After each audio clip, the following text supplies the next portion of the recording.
Everyone, आप लोग कैसे? आई होप कि आप लोग अच्छे होंगे। तो फ्रेंड्स, बिहार में पुश्तैनी जमीन बेचने से पहले जान ले ये जरूरी नियम, तभी होंगे म्यूटेशन और रजिस्ट्रेशन। लेकिन उससे पहले अगर आप मेरे चैनल पर नए हैं और अब तक आपने मेरे चैनल को सब्सक्राइब नहीं किया है तो प्लीज चैनल को सब्सक्राइब कीजिए, बेल आइकन प्रेस, ताकि भी ऐसे लेटेस्ट अपडेट हो सबसे पहले नोटिफिकेशन आपको प्राप्त हो। तो बिहार में भूमि निबंधन नियमों में संशोधन के बाद जमीन की रजिस्ट्री को लेकर एक नए नियम लागू हो गए। नए प्रावधान के तहत पुश्तैनी जमीन बेचने से पहले पारिवारिक बंटवारा कर जमीन का दाखिल खारिज कराना होगा अनिवार्य। बिहार में जमीन की खरीद बिक्री के दौरान धोखाधड़ी रोकने के लिए भूमि निबंधन नियमावली में संशोधन किया गया है, जिसके बाद अब जमीन की रजिस्ट्री से पहले जमीन का नया नियम लागू हो गया है। इस नियम से जमीन रजिस्ट्री में लोगों को दिक्कत का सामना करना पड़ रहा है। जमीन को रजिस्ट्री कम होने लगी है, लोग अब अपने दस्तावेज को दुरुस्त कराने में लग गए हैं। अब लोगों को अपनी जमीन का निबंधन अंचल कार्यालय में अपना नाम कराना होगा, तभी जमीन की बिक्री हो सकेगी फ्रेंड। तो बंटवारे के बाद ही बेच सकेंगे पुश्तैनी जमीन। तो वैसे तो कई सरकारी योजनाओं को लाभ वंशावली के आधार पर मिल ही जाया करता था, लेकिन अब पुश्तैनी भूमि रजिस्ट्री के लिए बंटवारा जरूरी होगा।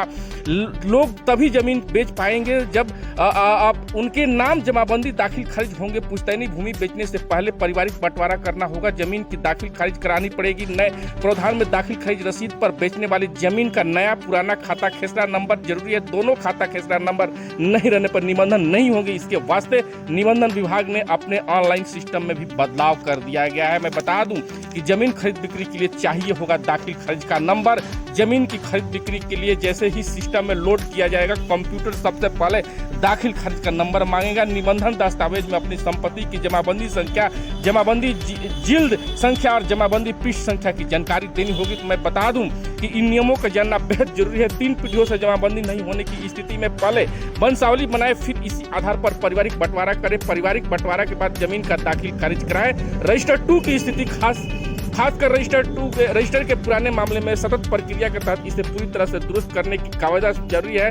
नई रजिस्ट्री के मामले में स्थिति कमोवेश ठीक है। रजिस्ट्री होने से कुछ दिन बाद यह रजिस्टर 2 में दर्ज हो जाता है।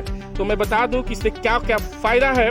तो रजिस्ट्री में क्या बदलाव से जमीन के विवाद में निश्चित रूप से कमी आएगी। पुश्तैनी जमीन के आपसी बंटवारे के बाद जिनके हिस्से में जो जमीन आएगी उसे अपने नाम से म्यूटेशन कराना होगा, तभी वो जमीन बेचने के हकदार होंगे। इस नियम को लागू होने के बाद फर्जी रजिस्ट्री का पूरी तरह से रोक लग जाएगी। तो सरकार की तरफ से ये एक बहुत बड़ी अच्छी पहल है, जो कि आपको आए दिन आपको बिहार में जो है जमीन को लेकर काफ़ी खून खराबे की स्थिति पैदा, झगड़ा झंझट की स्थिति पैदा होती थी, तो इससे निजात मिलने वाला है। तो इस वीडियो के बारे में आपका क्या कहना है?